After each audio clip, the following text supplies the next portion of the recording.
This episode is brought to you by Cheerios Oat Crunch. Make a good morning great with Cheerios Oat Crunch Almond. Topped with whole grain oats and sliced almonds, it's a breakfast your whole family will love. Pick up your box of the new Cheerios Oat Crunch Almond at your local grocery store.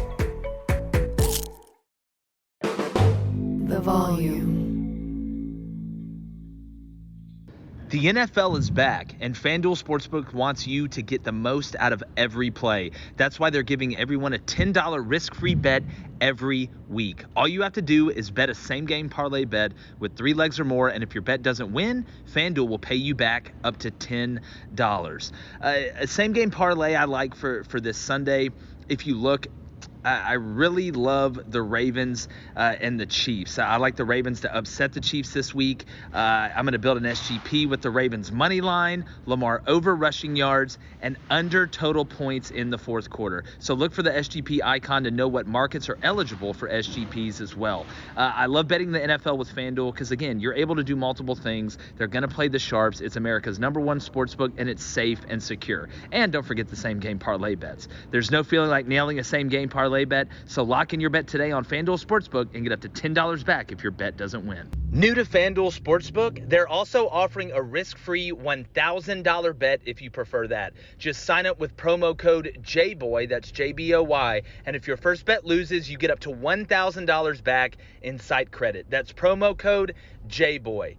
21 and older and present in Arizona, Colorado, Indiana, Michigan, New Jersey, Tennessee, Virginia, or West Virginia. Refund issued as non-withdrawal site credit that expires in 7 days. Max refund of $10. Restrictions apply. See terms at sportsbook.fanduel.com. Same game parlays available for multiple sports in all states on the mobile and web. Have a gambling problem? Call 1-800-GAMBLER or visit fanduel.com/RG. In Colorado, New Jersey, and Virginia, it's 1-800-9-WITH it. It's 1-800-270-7117 for confidential help in Michigan, and the Tennessee Red Line is 1-800-889-9789, or visit www.1800gambler.net in West Virginia, or call 1-800-NEXT-STEP or text NEXT STEP to 53342 in Arizona. Live from the College Football Hall of Fame, welcome to the J-Boy Show on The Volume, presented by FanDuel and hosted by Jake Crane. This is Roman Harper. This is Derek Stingley Jr. This is David Pollack, and you're watching the J-Boy Show. And you're watching the J-Boy Show. And thanks for watching the J-Boy Show. Can you smell it? We got college football tonight, baby. It is Thursday. We are live here in downtown Atlanta from the College Football Hall of Fame. Really excited you guys could join us. Remember, hit that subscribe button if you haven't already. If this is your first time checking us out, welcome to the show. Shout out to the Booster Club. If you don't know what that is, you will soon. We have the best live chat in the country in any sport subject. It doesn't matter. We have the best in the business. We're giving away free stuff, literally like hotcakes over here. So make sure you're hopping in. Make sure you hit that subscribe button. Make sure you hit that like button if you want. I mean, you do what you want. It's a free country. You have your own opinion. You can like it or not, but we're just glad you're here with us. And remember, I always say this at the end, but I want to say it in the beginning. This is our show. All right, it's called the J-Boy Show, but this is our show. This is everybody's show. This is the people's show. We're going to break it down and give you perspectives you're not going to get anywhere else, but I want it to be as interactive as possible, and I want you to get your questions answered, because that's the only way to win the water cooler, and that's why that's our slogan. I want to give you a quick rundown before I hop in this monologue. Going to be talking some Auburn and Penn State off the rip here. What does Auburn need to do? What does this game mean? What does Penn State need to do? Then we're going to get Nick De La Torre from Gators Territory, Rivals affiliate, beat writer for them, does a really good job. They have a really good Florida podcast as well. We're going to talk a lot of Florida, Alabama. We're going to talk about the Florida quarterback situation. Is the hammy that big of a deal for Anthony Richardson, something he's been dealing with for a while? We're going to play a new game called Fill in the Gap. So we got punt and go. We've got overreaction, underreaction. We've got fill in the gap, and we've got another one we're debuting probably next week, maybe tomorrow, that is going to be my favorite. I'm not going to spill the beans on that. Justin Hokanson from Auburn Live, that's the On3 Sports affiliate, is going to join us to talk everything Auburn Penn State, even more than we do off the rip. And then we have bets for you tonight. And there's a line out tonight. And everybody say, oh, it's Ohio versus ULL.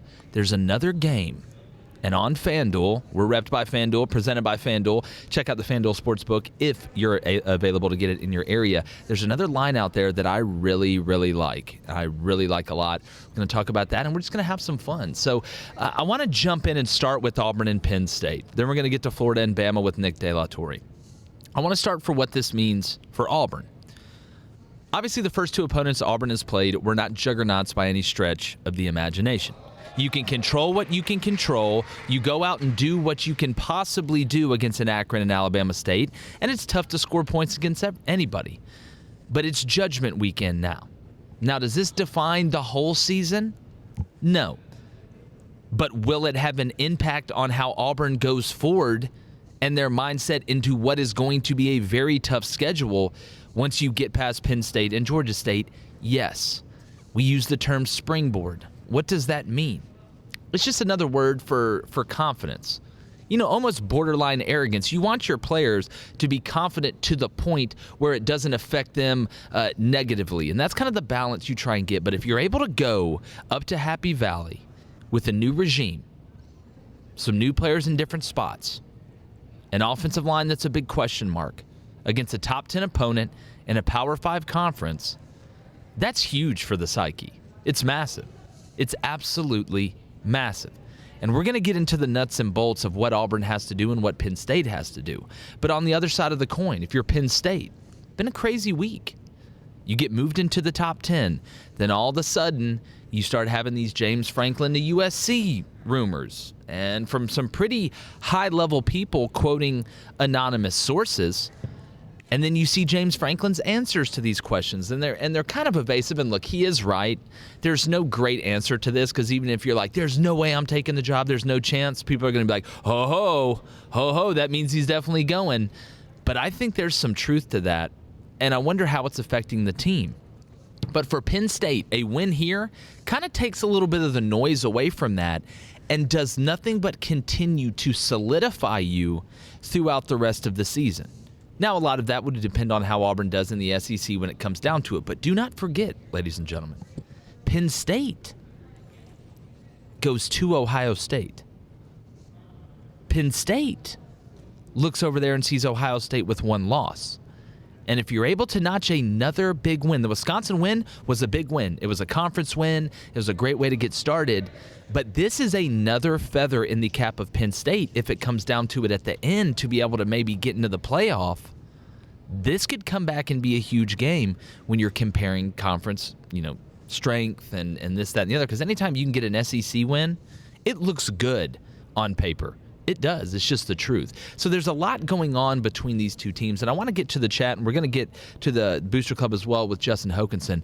But the matchups that need to be watched here. And look, Sean Clifford is up and down. He is. You see good Sean Clifford, you see bad Sean Clifford. But there's really two different matchups positionally on each team that are going to define this game. One, Auburn's offensive line versus the front seven of Penn State. Auburn is going to have to be able to establish the run in this game. I don't think Bo Nix is going to be able to throw it 45 times and lead Auburn to a win. I don't see that unless Penn State is just unbelievably crowding the box and almost forces you to do it. And then you're going to take those matchups because they tend to lead to big plays. It's hard to man cover everybody or basically run zero the whole game. It's not worth the risk. That's, to me, is the most important. And the second is one that for some reason nobody really still talks about. And you would assume that in the top two you'd say, all right, Bo Nix versus Sean Clifford. Well, that's a given. That's like in baseball. They're like, well, the biggest matchup is this pitcher and that pitcher. Yeah. Well, duh. We know that. Let's dive a little bit deeper. Which special teams unit?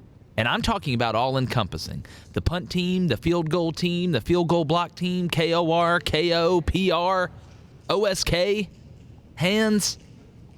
Which special teams unit will win this game? And how do you win the game on special teams? Everybody immediately thinks turnovers. Field position. Field position dictates outcomes at an unbelievably high rate. Why do you think penalties are so important? Those things go hand in hand. So which punt unit will be able to net the most? And it's not always about a block punt or a kickoff return for a touchdown or a fake punt. Can you net 42 yards a punt? Can you pin them inside the 15, 75% of the chances you get? Can you make every extra point?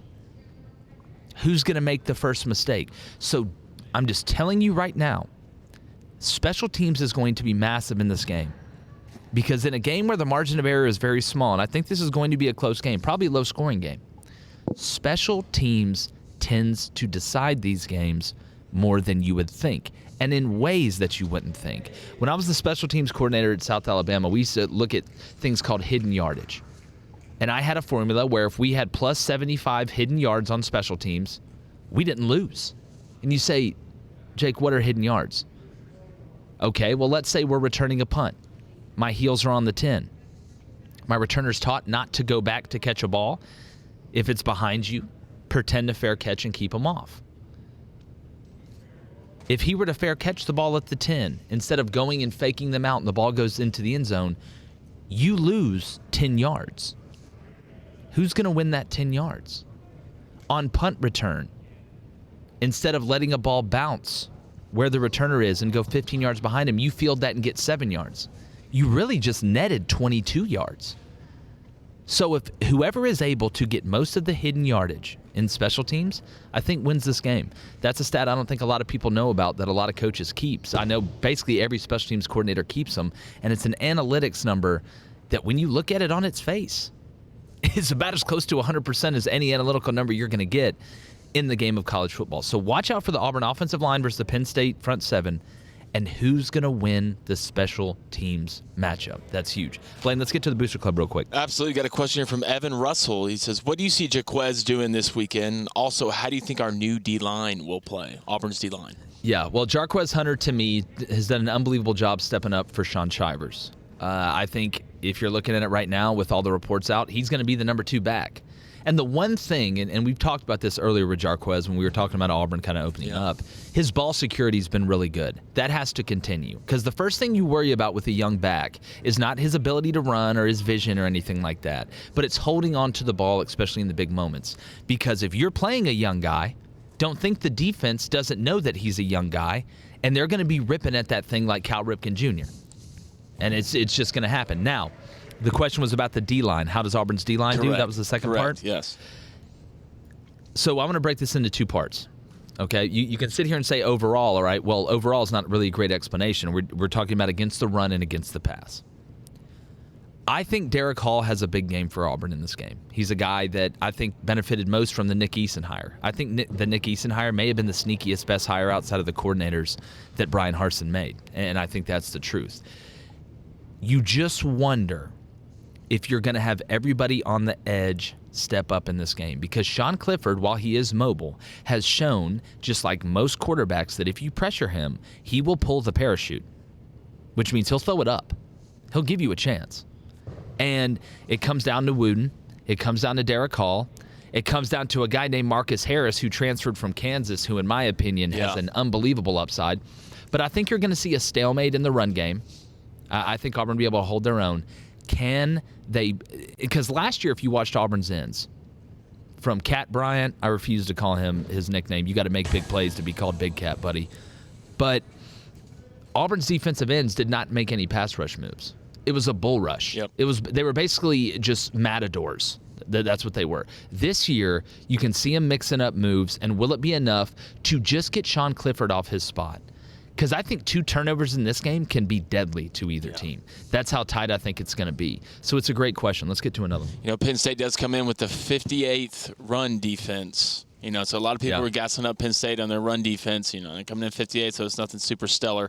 So we have a question here from Zach Garner. He says, do you think Bo Nix's road struggles continue, or were they more about Gus not being as good as making halftime adjustments than Bo having a bad road game? Well, I always say this in the show, okay? 2 things can be true at once. 2 things can be true at once. Auburn's system, since Bo Nix has gotten here, has not been a pass-friendly system. What does that mean? It was really, you can look at Jordan Rodgers, all these other guys will tell you the same thing. It was a one-read progression, because here was the problem with what Gus Malzahn did. He came into the league with tempo. He was one of the grandfathers of tempo. Hell, he wrote a book on it. And what tempo did was it would catch the defense in base, because they typically weren't able to sub and they didn't have time to make a ton of checks because you were going really fast. So you default to your base. And every coach going against the defense knows what their base is, because most teams run base more than anything on defense. That's why it's called base. So when he knew you were in your base defense, he had a very good idea of who was going to be open. So it wasn't having to go from one progression to another to another. It was, well, this guy's either going to be open, or for some reason we were wrong, and Bo, you're going to have to improvise or just take off. And just like every sport in the history of the world, defenses catch up to offenses. That's why I always say, if you're not evolving, you're dissolving. And that's the truth. And that's what cost Gus Malzahn. Now, could Bo Nix have made better decisions in the pocket? Yes. Could he have not been running from ghosts? Yes. But when you have an offensive line that can't pass protect, it's easy for me to sit here and say, hey, man, stop running out of the pocket. Well, I'm not the one taking in the teeth from 310-pounders every week because my offensive line, couldn't block anybody from a pass standpoint. So now I think what you have seen in these first two games is a calmer Bo Nix. And yes, you played Akron, and yes, you played Alabama State, but it's a calming effect when you're able to say, okay, the first read's not there. I can now move on to the second read. I can now move on to the third read or throw the check down. It gives you more outs. Bo Nix didn't have a lot of outs. It was either this guy's open and I'm going to hit him, or he's going to be covered and I'm going to have to try to hit him, or I'm going to have to improvise after. That's why it looked like a circus after the first read wasn't there for Auburn yesterday. So it's a great question, and that's the reason why. If you're not evolving, you're dissolving. Why do you think Gus Malzahn had so much success early in his career, especially at Auburn? He was still ahead of the game. Well, the game catches up to you. If you're a stockbroker and you're using the same algorithms they used in 1989, you're behind the game, buddy. All right, Blaine, give me one more. So we got a question here from TJ Maltry. What's up, TJ? He said, if Penn State does win this game, does Auburn drop out of the top 25? I think it depends on how if they lose it. It depends on the way they lose it. If it's a hard-fought game on the road, game days there, I think they'll be 25. If they get blown out and Auburn looks terrible, and it looks like the way Auburn's looked, in these big games on the road in the recent past, I think they would drop out. So, again, optics, guys. We all know optics is huge. Aesthetics are huge. And do they play sound football? Like App State did against Miami. I have one for you real quick here. I haven't been sold that James Franklin will be the next head coach at Southern Cal. Now, I realize that a school like that is going to take into account the entire body of work for a coach.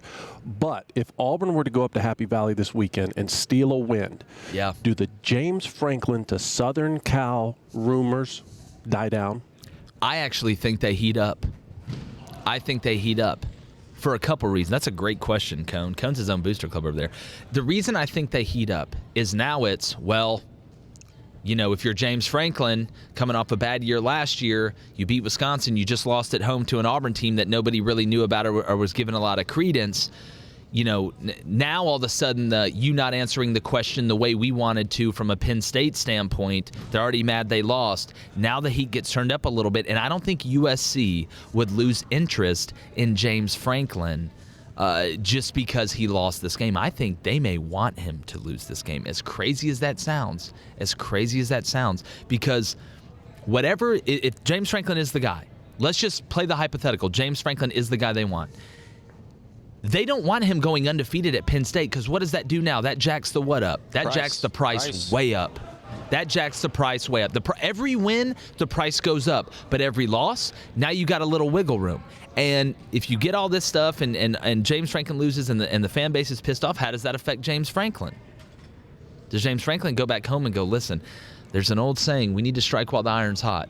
That's interesting. I didn't think you'd go that route. And you go back to that interview you saw today, there wasn't a lot of no's. Yeah, in that interview. Yeah, no, I agree. And again, it's a tough spot for a guy to be in. Let's be honest. It's really a tough PR spot for a coach to be in. But this isn't a tough PR spot. Let's get Nick De La Torre in here. Let's talk some Bama, Florida. Excited to get Nick in here. He does a really good job. Got him right here. Nick, what's up, man? How's it going, guys? It's going great. Does that shirt say punters are people too? That's fantastic. It's a movement. That's kind of the brand that I have, and hey, I'm on your show. I gotta rep the brand. For sure. Well, I was a special teams guy for a long time, so they are people. I always used to laugh. I used to tell the guys on the team, like the D linemen and the running backs, I'm like, so all y'all can throw the ball pretty good, right? Like a lot of y'all can probably run with the ball pretty decent. You can run, you can jump. Punt that ball 60 yards for me. Let me see one of you guys, either that or one of you make a 50-yard field goal, and then that run down there and used make to a tackle. Yeah, that's exactly right. That's exactly right. But all right, Nick, huge matchup for Florida here. We've been talking about this all week. I was talking about it a ton during the offseason, called it Judgment Day. I want to start with Todd Grantham before we kind of get into the nuts and bolts in this. Is this the biggest game that Todd Grantham's ever coached as the defensive coordinator at Florida? I mean, you could probably argue that the SEC championship just last December may be bigger. But yeah, if you're looking at early on in the season, number one team coming in, as embattled as he's been, certainly within the fan base, you're gonna have to make some plays. You're gonna have to get off the field. And if Florida gets blown out at home in front of a national CBS crowd, yeah, it's not going to look good for Todd Grantham. So you could say this is the biggest game. I'd argue just, when you're in a championship game, like the SEC championship, that'd be bigger, than the first SEC game, though.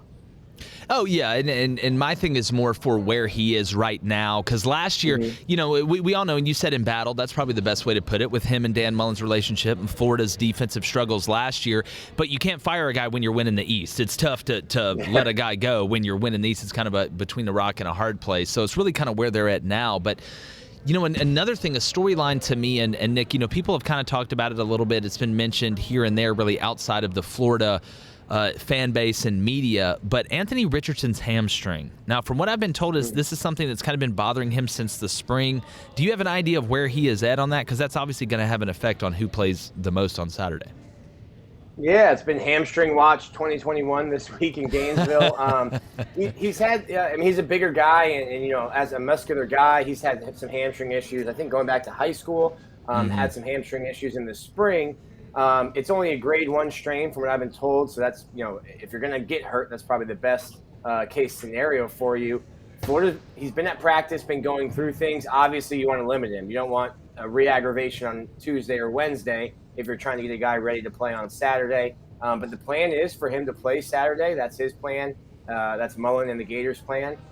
Nice. How limited will you be? If you run the ball one time on the third series and re-aggravate it, and now you can't play the rest of the game, that's not a great thing for Florida. I think he gives them probably their best chance to win when you're mixing him and Emory Jones together. Yeah. So I think there's a lot of load management happening in practice, and then it'll be interesting to see what you can do in terms of getting him involved early and how often, how many reps can he take Saturday. Yeah, again, and hamstrings are so tricky, especially when you have the running ability that guy has. Because, Nick, when he kicks it on, it looks different. Like when he kicks it on going around the corner, the guys moving that big and that fast. Before we had sports, I think they just took him straight to the Army. They're like, just here, go do your thing. But when you look at this game, because kind of looking at it from the outside, from the macro, obviously they're going to be talking about the quarterbacks and Bryce Young going on the road. What is a position group battle between Alabama and Florida, whether it's offensively, defensively, or special teams, Nick, speak of the devil, that you're looking at that maybe a lot of people aren't talking about right now? Well, just real quick, special teams, it seems like whenever Alabama's in a good game or a close game, they find a way to score or change the game on special teams, whether it's a block punt, something being returned for a touchdown. Can't have that happen if you're Florida. But I think it'll probably be the running game. Florida's leading the country right now in rushing. Alabama, this might be the best defense that Nick Saban's ever had. Can Florida run the ball, or can they even pass the ball effectively enough to open up things in the running game? If you're going to let Alabama stack 8-9 in the box, you're not going to be able to run the ball. So you're going to need to throw the ball just to keep Alabama honest. And then on the flip side, I think we talk about Florida, at least here in Gainesville, we talk about Florida's running backs and their running game. Alabama's got a deep stable there at running back too. So Florida's Florida's going to have to be able to stop the run. I think with Bryce Young, he's been poised and has looked really good. First true test on the road in a sold-out Swamp. If you can lean on your running game at Alabama, they'll probably try to do that. So I think if Florida can try to make Alabama one-dimensional, make Bryce beat you with his arm, that'll be Todd Grantham and Florida's plan. So I think if we're looking at Florida-Bama, it starts in the trenches and who can run the ball most effectively. Yeah, Nick, and to me, when I look at Florida's offense and I look at Emory, and I know from a passing standpoint, he's struggled a little bit, made some good throws, but has turned the ball over a little more than what they would like. If I'm Dan Mullen, and I just think about Dan when he's at his best, how many wheel routes are going to get ran this weekend to the running back? We put the over-under at 6, and I'm probably going over at that. But not only mixing in the passing game to the running back, but mixing in the quarterback run game as well, because that's really the only built-in advantage I see that Florida has from a numbers standpoint going against this Bama defense now that Will Anderson's healthy and everything like that. Yeah, I think, Florida fans and a lot of fans talk about, well, our team didn't show anything. We were vanilla on purpose. And I think that's a loser mentality. Like, you're not going to run your entire playbook every game. But I think there's stuff Florida hasn't shown, against FAU and USF. And there haven't been wheel routes. And sure, the quarterbacks have run a lot. But I think there's still some option stuff, some two quarterback things. You can put Emory and Anthony on the field at the same time that we haven't seen. Do I think Florida's been vanilla the first 2 weeks? No, but I think they haven't shown everything. So I'd be interested to see that.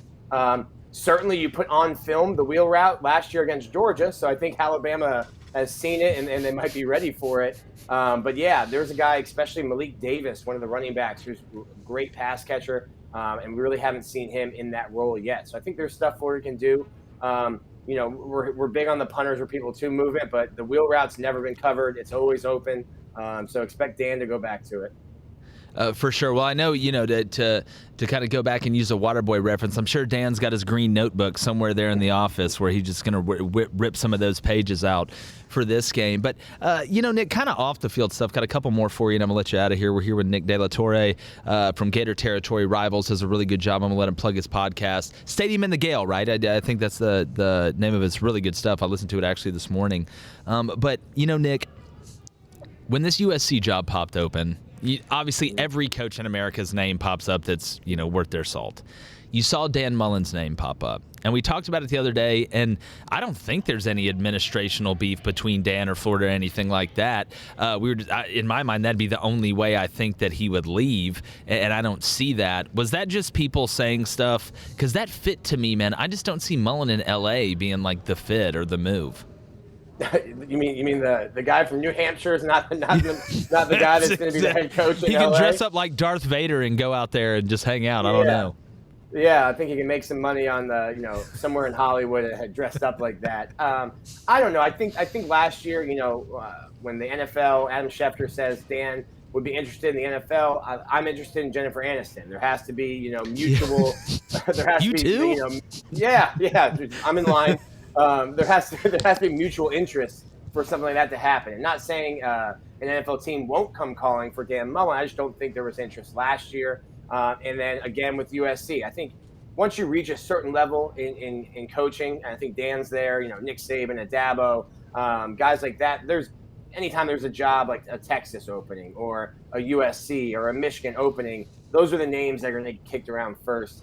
I don't see Dan leaving for USC. I think the only way he'd leave Florida would be for an NFL job, and I just don't think that there's the interest there right now for Dan, even though it might get Dan a pay raise if his name gets floated out there every once in a while. Shout out to Jimmy Sexton, who's good call. Yeah, Jimmy's back there in the wings just somewhere like, do it. Say you're kind of interested. Just a little. But no, Nick, Blaine, get the Booster Club ready. I'm going to throw a question at Nick here from them. I know we have some Florida fans in the chat that probably want to ask him something. But, kind of back to the on the field stuff. From a perception standpoint, Florida with a unbelievable job winning the East last year with how talented Georgia was. How does the fan base, is this not a make or break? We know how big the Florida-Georgia game is. But now that the stands are full, how excited is everybody down there in Gainesville to get Alabama at home? And do you expect the atmosphere to be typical Swamp or maybe even a step above? Because that place gets loud as hell.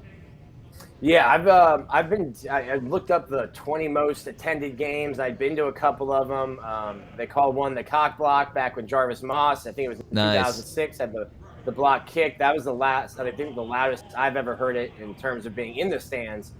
This week, the seats are sold out. The tickets are really expensive, and the hotels are even more expensive here in Gainesville. I'm looking forward to getting out in the town Thursday, Friday night to kind of see what it's like. But I'm expecting 90,000 plus, and I know that's something that the university and fans like to throw out, but I think it's been since 2015 since there's been 90,000 in the stadium. It should be a really loud environment, at least until kickoff. I think if Dan wins the toss, like, don't defer, don't let Alabama score on the first drive and take the team and take the fans out of it. So I think Florida should win the toss. Take the ball and try to score first to keep the fans in it. It should be an electric environment, though, for sure. Yeah, and it's never a bad prop bet, Never a bad prop bet to bet on the coin toss. I'd take the ball too, Nick. But let's get to the Booster Club. I'm sure we got a question or two for Nick here. Yeah, so we got a question here from the DGD podcast. Do you see Coach Mullen sticking with his starter throughout the game, or do you see a quarterback by committee approach? Every week that's been Anthony gets the third drive, but I think it goes back to his hamstring and how do you feel? And can you get 6 drives, 4 drives out of Anthony? Does he pull up on the first play? I think Emery's a starter. He will get the majority of the snaps, but it's really just going to depend on that hamstring and how much he can play through. And if you re-aggravate it, then that'll change your entire game plan. Yeah, absolutely. We got another question here from Jay LeBlanc. He said, if Bama blows out Florida, does it say more about how good Bama is or how bad Florida is? Oh, that's a good question. Nick, I'll let you take that. Florida said it. This is a measuring stick game, and for better or worse, Dan's going to be compared to Nick Saban. And Florida fans are happy with going to New Year's Six Bowls. They're happy with going to Atlanta. But if you get to Atlanta and you can't beat Saban, or if Saban comes into a sold-out stadium and beats you by 30 on your own grass, fans aren't going to be happy. And Dan's not doing a ton in terms of recruiting to make fans feel better in the offseason. So if you're not going to recruit, you need to win games in the fall to keep fans off your back. So if Florida gets blown out in this game, Florida fans will not be happy. Yeah, and getting blown out at home, and it's like getting robbed when everybody's in the house and then getting beat up in front of your whole family. Yeah, it's just tough. It's like someone just walking in your house, grabbing the remote, just sitting down on a lounge chair, turning the TV on, and asking you to get something out of your fridge. Yeah, it's like, can you cook me a steak or something? It's just the worst. It's the worst feeling. But Nick, man, I appreciate it. Great stuff. Tell everybody where they can find your work. Let's do this again, man. Yeah, it's Gators Territory, part of the Rivals Network, and then the podcast is Stadium and Gale. It's on iTunes, on wherever you consume podcasts. Just search Stadium and Gale, and we appreciate the listen. Thanks for having me on, Jake. Hey, no doubt, Nick. Let's stay in touch, buddy. Punters are people, too. Don't ever forget it. Big facts. Always. This episode is brought to you by FanDuel. Football is back, and the best bet you can make is downloading the FanDuel Sportsbook app. It doesn't matter if you're new to gambling or an old pro, FanDuel has something for everyone. And as an official sports betting partner of the NFL, you know your bets are safe. There's also never been a better time to use FanDuel, because right now, you'll get up to $1,000 back if your first bet doesn't win. You can even turn a small wager into a big payday with a same-game parlay bet. Just sign up with the promo code Spotify to place your first bet risk-free on FanDuel Sportsbook. Download FanDuel today. 21 plus and present in Virginia. First online real money wager only. Refund issued as non-withdrawable site credit that expires in 14 days. Restrictions apply. See terms at sportsbook.fanduel.com. Gambling problem? Call 1-800-GAMBLER. This episode is brought to you by HP. Whenever you do your best thinking, the HP Spectre X360 is ready when inspiration strikes. With power save for battery life and focus mode to multitask, you can do your best thinking whenever and wherever it happens. You can't always schedule when and where you might have a brilliant thought, whether it's in the morning or before bed, when you're at your computer or away from it. Thinking can happen anywhere and anytime. The HP Spectre X360 2-in-1 convertible PC with Windows 10 saves battery life for whenever an idea hits you. HP Spectre X360, a more thoughtful laptop. All right, talk later. Nick, man, great job. Great job. I don't know if you ever been next to a punter and watched a punter just hit a clean one off his foot with the beautiful. It's like hitting. It's like just hitting a good 8-iron. It's just so satisfying. It right? is. It's just the most satisfying thing. One of the top. It is, 5. especially when you coach it and they do it in the game. Oh, That's yeah. pretty satisfying because you're literally that. scared to death. My thing was just get the snap back there. Just give me a good snap. Catch the snap. Catch the snap. Give me a good snap. Then we'll ride it out. But Nick was great. Do you think it's has more anxiety coaching punt returners or a punter? Dude, I don't even want to talk about it. Probably returners. Returners just used to worry. It just used to worry me, especially, if you were backed up and they were catching it backed up. Because again, a lot of it people don't understand. So much of it is reading the ball. What we used to talk about the returners is you read the ball off the foot. All right, if the ball's turning over like a spiral, it is going to gain depth. You need to go backwards. But if it's doing what we call the tornado, where it's straight up, like a tornado, it's going to be coming forwards and back. It's almost like playing catcher and trying to catch a foul ball or a fly ball at catcher, the way that ball kind of moves. So I used to get kind of worried about that. And it might look easy, guys. I promise you, it's not easy. It's not easy at all. But Blaine, I like that question.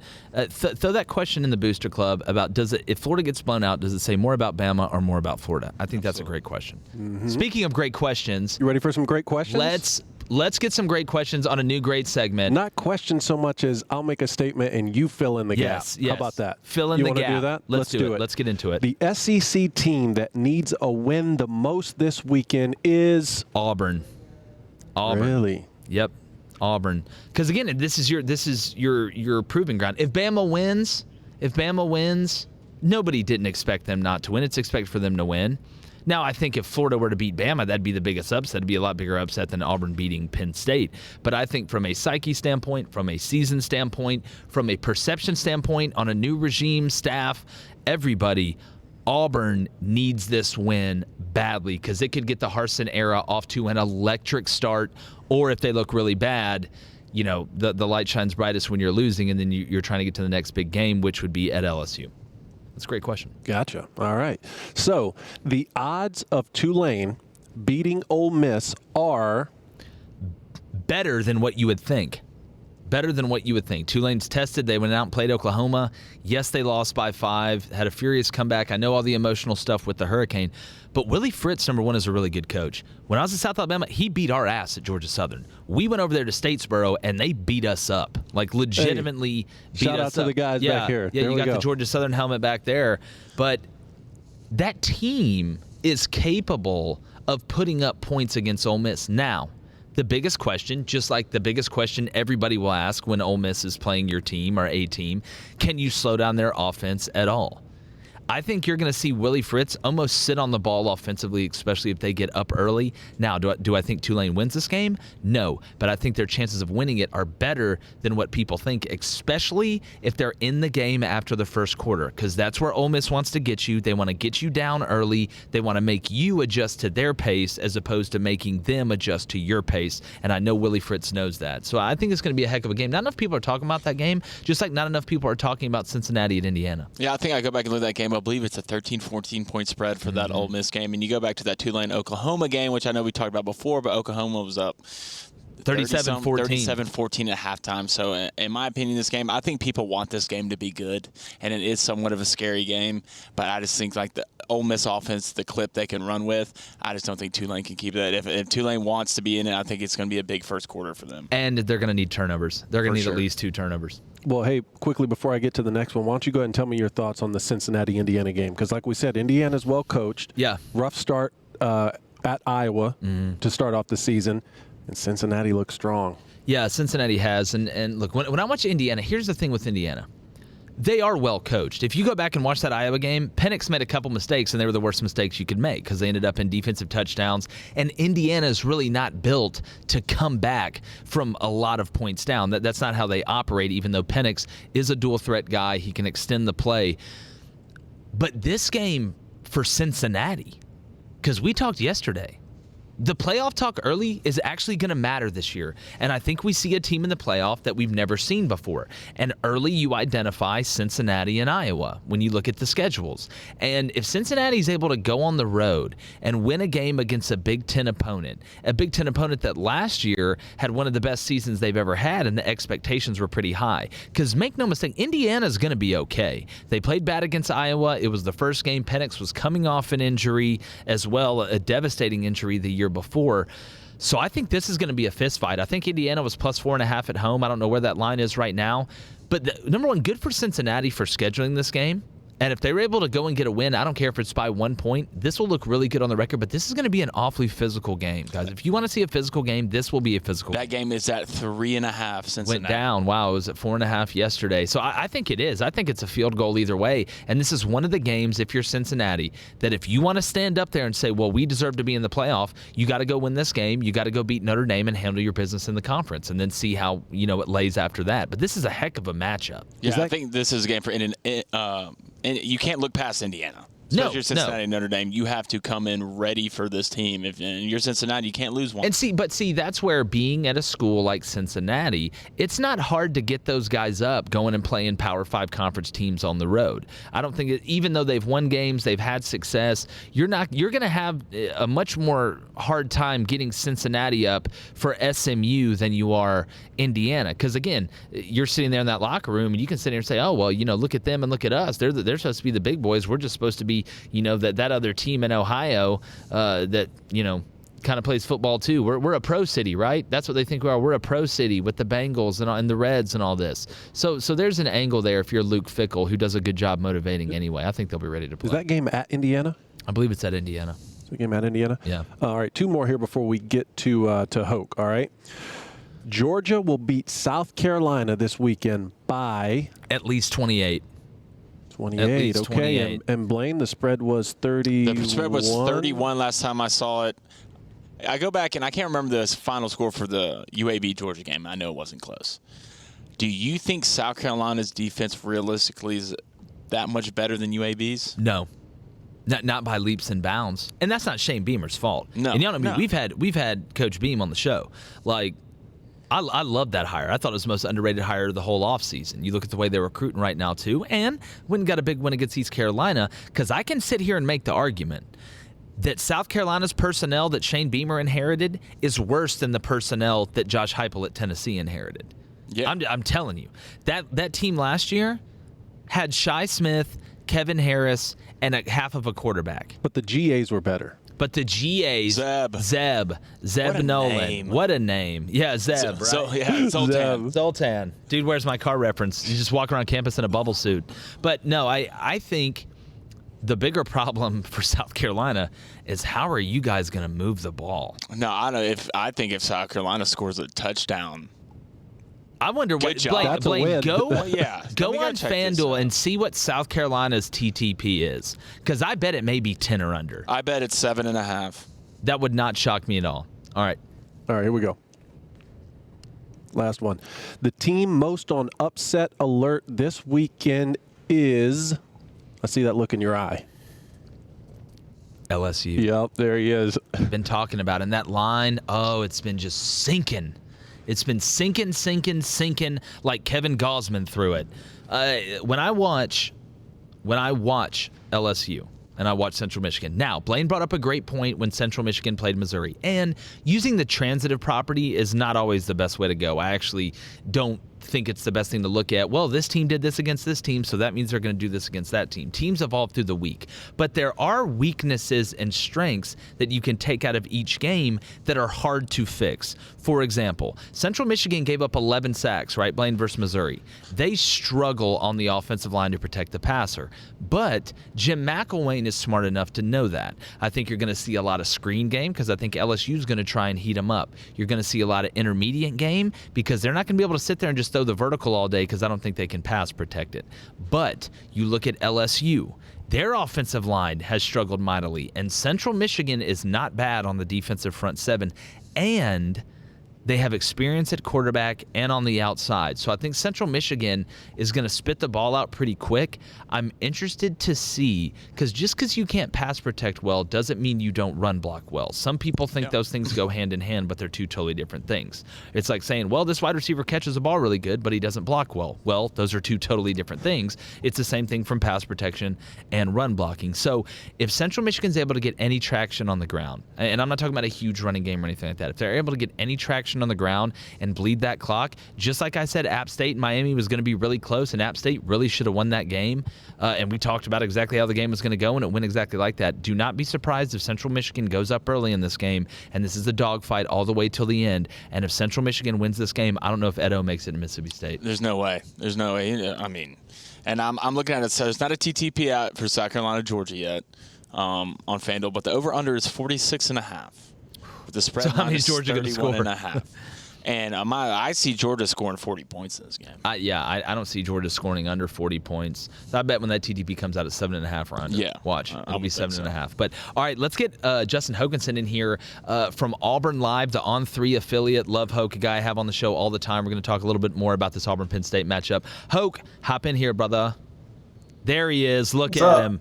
How's it going, man? Dude, I like the ambiance light behind you. It's like the sun's kind of rising in your room. It's pretty nice there. It is, man. You got to do something to brighten things up when you're in here writing all day. So. Yeah, man, you're like Jeffrey Chaucer. It's amazing. But, Blaine, get the Booster Club ready. We're going to get some questions in here for Hoke. I know it's probably hotter than Hansel at the Male Model Awards right now. But, Hoke, looking at this matchup, I talked about it in the monologue. I mean, we beat the horse to death, Auburn's offensive line versus Penn State's front seven. Talked a little bit about the special teams game and the field position game. Your overall outlook on this game, when you just look at it from a 30,000-foot view, how do you kind of see it right now? Yeah, I mean, this is a tough one because, you don't know what Auburn really is yet, and that makes it really difficult. You're guessing to some degree on trying to figure out how much of what they did the first 2 weeks can translate and what's for real and what's not. And so, a lot of people want to point towards Bo Nix and say, hey, it's up to Bo Nix on how he plays. He's got to do better on the road than he's done in the past, and I get that. But to me, it's the offensive line. It's where it's going to start for Auburn. The offensive line, part of Bo Nix's struggles in his career have been because the line has not always done a great job of not allowing pressure. And so then Bo hasn't handled it well. So it's been a twofold thing. The best player on Auburn's team is Tank Bigsby. Certainly the best player on the offense is Tank Bigsby. So he has to be a big part of Auburn's offense, and he has to be a big part of this game and other big games for Auburn to win. So the offensive line's got to do their job, block, and allow Bigsby some lanes to run in. That changes everything. That brings pressure off of Bo Nix to throw the football, so they don't have to throw it as much, which then limits the potential for Bo Nix to struggle. And then if Bigsby does struggle to get the run game going, they've still got to pass protect. Penn State is a pretty good rushing the passer team. They get after it. They've got a couple of edge guys that are good. They've got big linebackers that can run.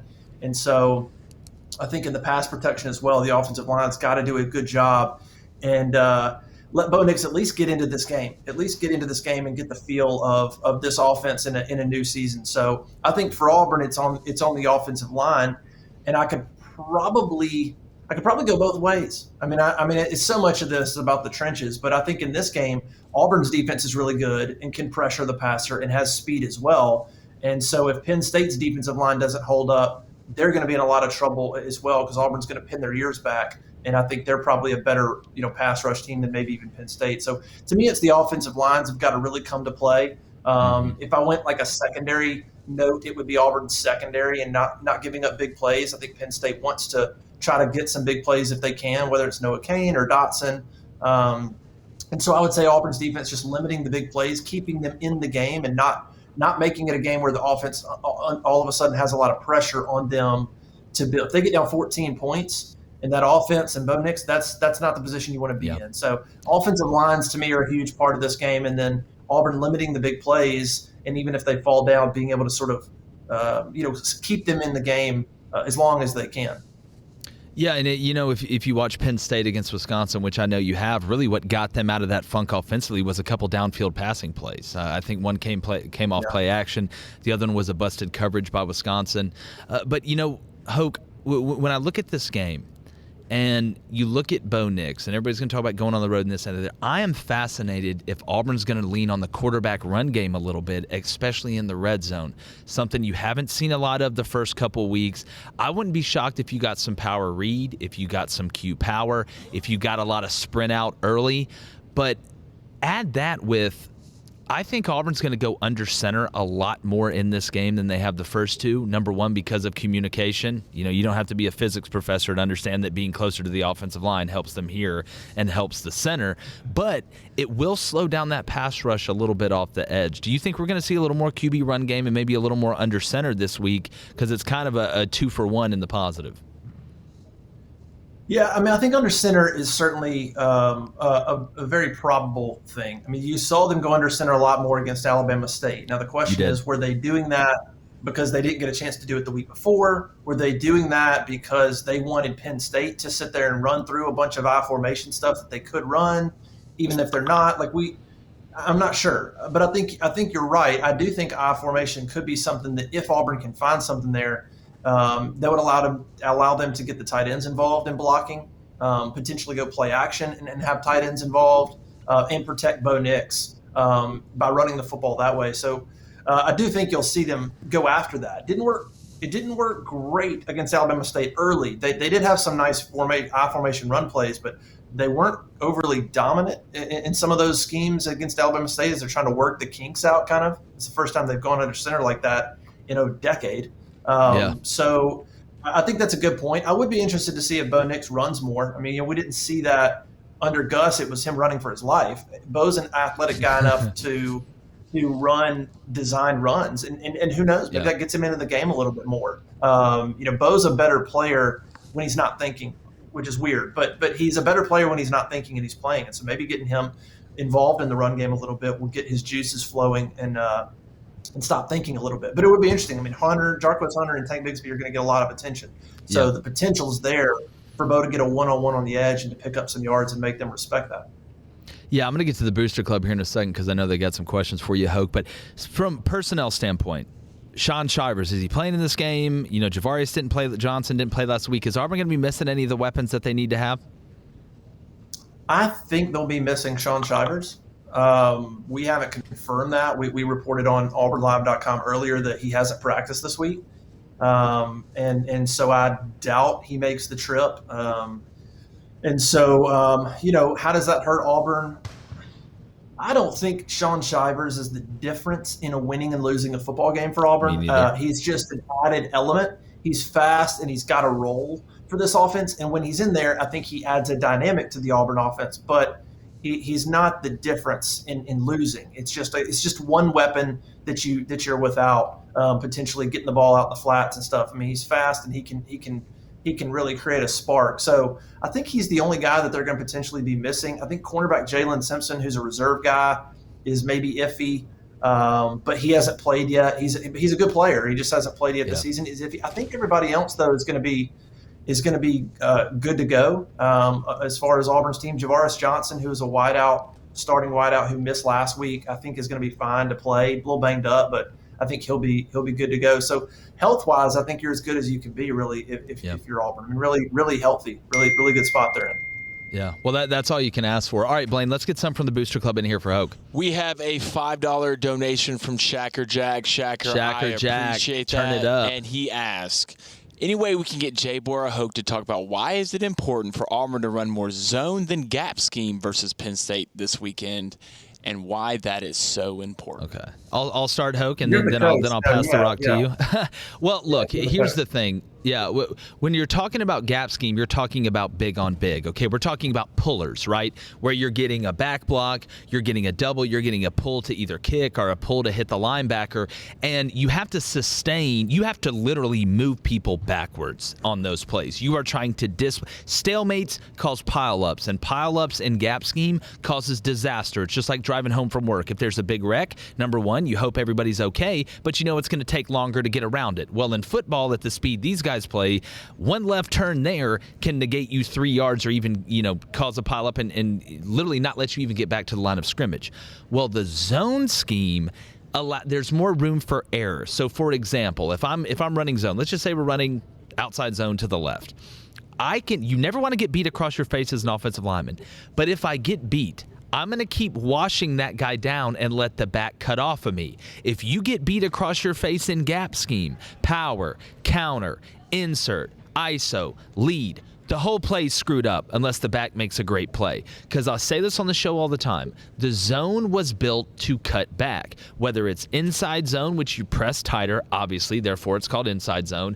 Mid zone is basically a step left of inside zone. And then outside zone and stretch and plays like that, you're pressing the point of the outside. And you can get away with elongating the play because you have the cutback available. You never cut back the power. You never cut back the counter or anything like that because you are literally running into traffic. It's like taking a kickoff return that's supposed to go to the field and running it into the boundary. You are going to get destroyed, and it's going to be your own fault. And Hope, to throw it to you, we have seen a ton of zone scheme from the spring game all the way into the season starting out for Auburn. I think Will Friend and the offensive staff and Mike Bobo realize it.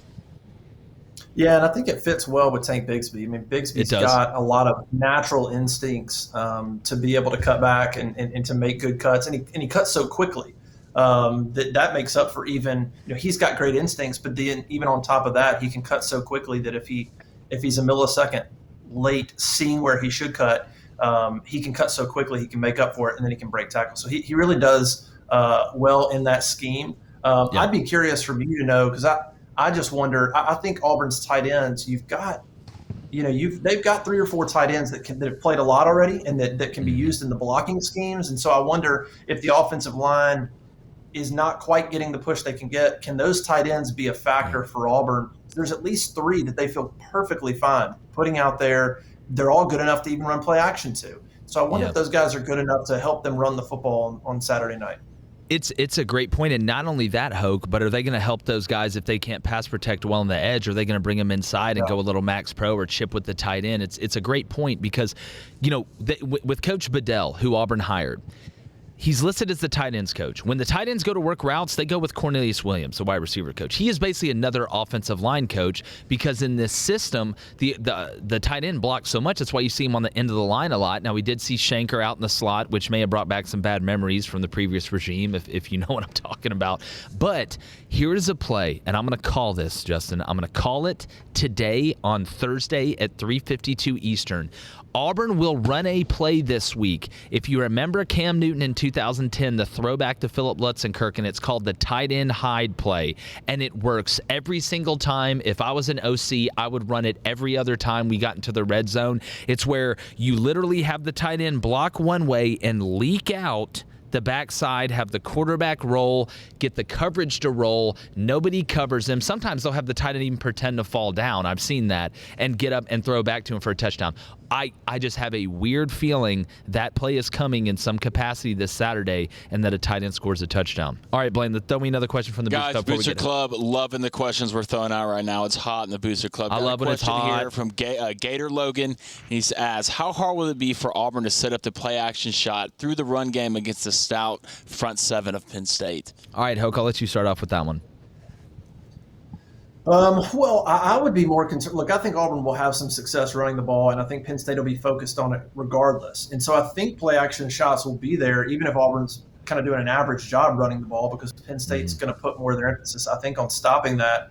My big question is where do they go and what does that look like? I mean, I think Demetrius Robertson has been a big play guy for Auburn so far. Shedrick Jackson's caught a deep ball. That they haven't gone deep. If you look at Bo Nix, he's had a decent start to his first 2 games, but they're not going deep a lot. And so I'm curious what kind of shots they can take against Penn State and who would they take those with. Javaris Johnson is a guy that would come to mind if he's healthy from the slot, speed guy. And Demetrius is a speed guy. He would come to mind as well. And so I'm curious to see if they attack more down the field than they have in the first 2 games with some of these receivers. I think it's got a really important game for the wideouts for Auburn to see who can be a playmaker against elite competition. That's up in the air to me. I think you have some good players that are reliable. I don't know that you have a a Seth Williams, a guy that's like, okay, who are we going to that could catch a ball against, kind of anybody? I don't know who that would be. Yeah. And so maybe they find that out, but they're going to go play action. They have to. They're going to have to get Penn State off of the line a little bit and take their shots and give some room to Tank Bigsby. No, I think Hoke's exactly right. If you were going against Auburn, let's get Logan. Let's play the game. Let's get it back at you. If you were playing against Auburn, who's the one guy you think I have to stop in order to stop Auburn? It's Tank Bigsby. Yeah. So it's a great question. I don't think Penn State's going to come out and say, all right, we're just going to play you even. Which means what? All right, you come out in doubles, it's 2x2, 10 personnel, or you come out in 11 or 12 personnel. We're just going to play it almost base. We're going to keep our guys at normal depth. We're going to play too high and keep the safety out of the box. I don't think Penn State's going to play it even. I don't think it's going to be like, all right, let me look at the menu. Let me see what you're trying to put out there, and then I'll adjust. I think you're going to see Penn State actually – no, they haven't. I think Penn State's going to load the box especially against 12 personnel. You make it easy and say, until you prove that you can beat us on the outside and man, we're going to keep playing it. And I think that's going to dictate how the play action develops. I think you'll get a lot more play action hits later in the game than you will early in the game. But we have to see how Penn State plays it. But Hoke, man, great stuff. Appreciate you. Tell everybody where they can find your work, man. I know. Are you going up to Happy Valley? Are you going up there this weekend? Or are you going to be here? No, we're going to stay home. We'll cover the game at home. Now that they've got Zoom press conferences after the game, so we'll still be able to cover and do analysis and do everything via Zoom. We'll watch it on TV. We'll do some analysis on Twitter and stuff like that. So it's going to be a fascinating game. AuburnLive.com is where we have full coverage. Have a really cool story up actually today. Talked to a lot of former Auburn players: Jason Campbell, Ronnie Brown, Carlos Dansby, DeMarco McNeil, a bunch of those guys that played in the 2003 Capital One Bowl when Auburn beat Penn State and Larry Johnson. Really cool story up, kind of reliving that game, what was the last time these two teams played and Auburn won. So if you want to go check that out, please go read it. But yeah, we'll have coverage at AuburnLive.com, part of All In 3. And it should be a really good game. I think if Auburn's able to pull this out, I think there's a lot of circumstances going against Auburn in this game. First road game, new staff, new offense, communication. There's just a lot of things Auburn would have to overcome to win this game. And if they do, I will be massively impressed. I think Auburn will be in the game, but if they actually win it, I'll be very, very impressed with Brian Harson's ability to get that team ready in such a quick 3 weeks in to win that kind of game. It'd be Harson's biggest win of his career. Yeah, without a doubt, especially coming down here in the SEC and making that statement, going up north and getting a win. But we actually have a preview show right after the Alabama game, little post-game of that, previewing the Auburn game. Hope we may have to get you on that for a couple minutes if you got time this Saturday, because it's always great stuff, man. It's easy. We're mind-mouthing. Yeah, I'm here, man. Hit me up. I'll love to come on, man. Appreciate it. All right, brother. Have a good rest of the week. Into the weekend. Hope we'll do it again soon. Great questions from the Booster Club there, man. The Booster Club is just hot right now. Booster Club chat stays hot. They're OGs. They are OGs. They're savage OGs. What do you expect? We're in here. We're lighting stogies, fat cigars.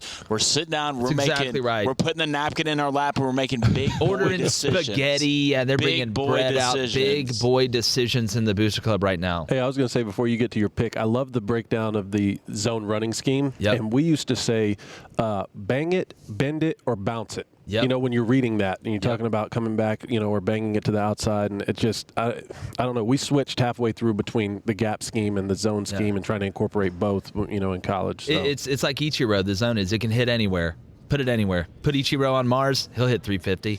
It's a lot more flexible. Yeah, it is. One thing never happened to Ichiro is they'd run the shift against him. Yeah, how do you shift Ichiro? Yeah, there's no you put 17 people Ichiro. out there, which is how it should be for every Major League Baseball player. You know how you shift Ichiro? You bring a shaman in the dugout and just have him just start spraying stuff everywhere with animal feathers. That's about the only way to get that guy out. But all right, speaking of, and I do want to say this, and a lot of people that do gambling make picks like, oh, we're hot this week. We're hot 2-0 this week. We're hot this week. We have legitimately been hot. Proof's in the pudding, The boys. proof is in the pudding, and we're not talking about the pudding that Steven Glansberg eats.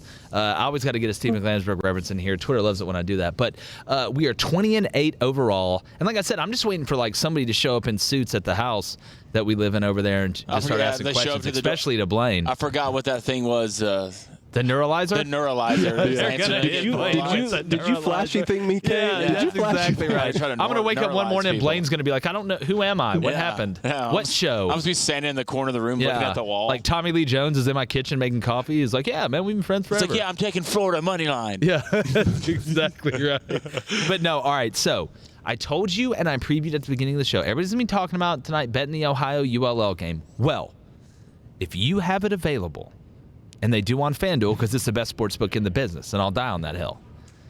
Bethune-Cookman, Alabama A&M under 69.5. I'm riding with it. That's a lot of points. And if you watch Bethune, they played UTEP, lost by 10, not a bad showing, and that line went from Bethune -1.5 to Bethune +2.5 in like a blink of an eye today. So I don't know what happened, but I'm going to take the under.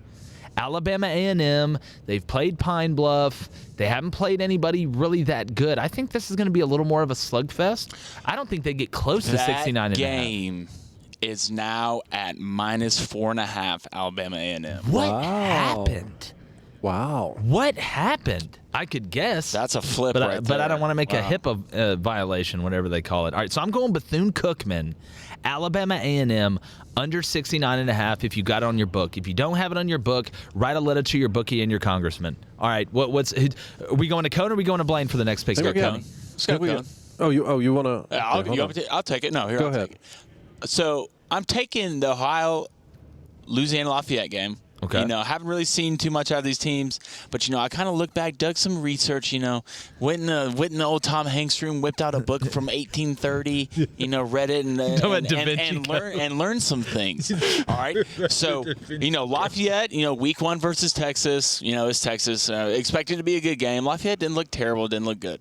Then they beat Nichols by 3. Scored 3 points in the second. Had to drop a dime to beat Nichols. 3 points in the second half. So I am taking it. I'm a big TTP guy. You are. Tell them what TTP is. Total team points, right? I can just feel it, right? This is a good day outside, the weather. Always check the weather before the games because that's how you know.